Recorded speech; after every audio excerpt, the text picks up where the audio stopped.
Hi, my name is Zia Bergin-Holly and I was the set and lighting designer on Fishamble's production of Embargo.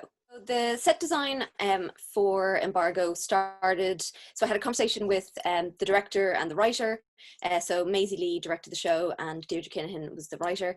It was three kind of like a monologue play. So they would have three actors would be in their own separate spaces, and that was something that they wanted as like a key element, that they had their individual spaces, which was also very important as part of the kind of COVID reality of the show as well, that that the actors would be able to be kind of 2 meters apart from each other. For the design of the show, that just made me think about, if they're in their own space, what would their own space have, and what elements of the characters might be there. We had three circles, and each one had a tapestry of like a collage of photos and newsprint and posters from the time period, but specifically relating to that character. So Gracie's had war posters, photos of the arm of soldiers during World War One. It had Greek mythology images, and it also had just different dramatic posters from like the Abbey and the Gaiety and stuff that was happening at that time. For Jane, who had been very involved in the workers' movement, the unions, and like the lockout in 1913, her kind of section related a lot more to that, and to kind of, she grew up in Dublin tenements, so I got some photos of more photos of Dublin and images of kind of tenements and the workers. And she worked in Jacob's factory, so I was able to get photos of the factory workers from that time, as well as like the old wrappers and everything, which was really lovely.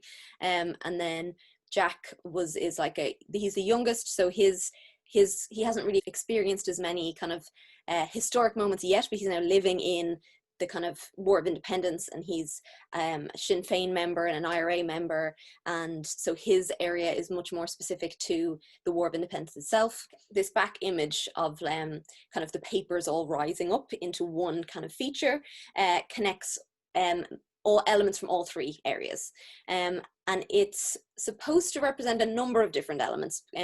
So one thing was feathers, and this kind of idea of the kind of feathers being blown off the wings of Icarus. It was one idea. Another thing was like explosions, like World War One, and those different. And one other thing was actually steam from the trains.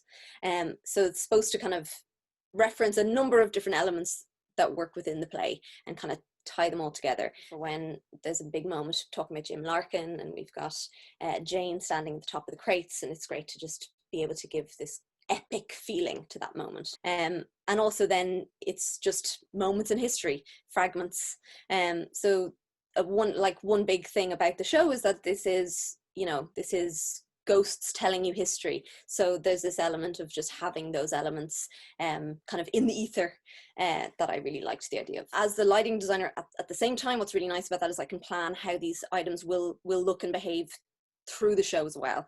So the crates are something that I knew I could kind of put lights inside and use that as like a dramatic kind of element as well. So being able to kind of design how they're built and making sure they have the room and the space and the kind of space in the cracks between the crates and all that kind of thing, to make sure that when I light them from inside, they look the way I want. I always love when I go to a site-specific space where you've got something that kind of highlights the history, but in a slightly different way than just lighting the architecture. So I really liked the idea of having these kind of tidbits of like information of historical kind of relevance to the location and stuff as well. So getting photographs of the locations themselves kind of as they were in the time the play is set.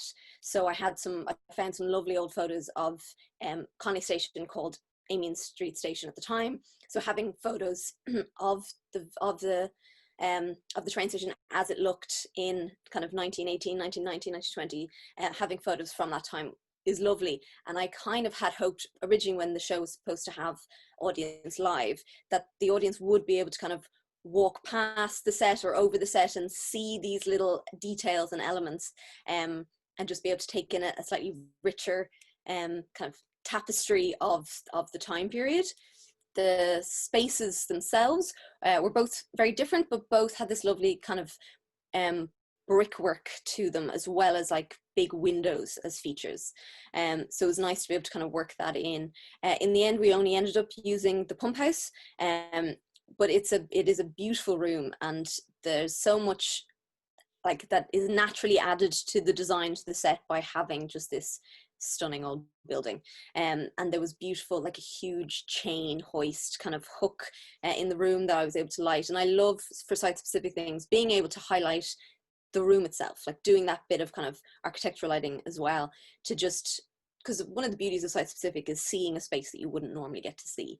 So making sure that those elements are part of the set and part of the show, and not like hidden away or, you know, in the way or anything like that. So there was a beautiful piece of old machinery that was to do with kind of the pump house and power, but actually reminded me like as I would imagine the inside of a kind of train cab would be, with all these lovely pulleys and things. So I thought that was also a lovely like part of the image, to have that on one side and this hook and hoist on the other to kind of frame the action, was really lovely. And then having these big beautiful windows as well.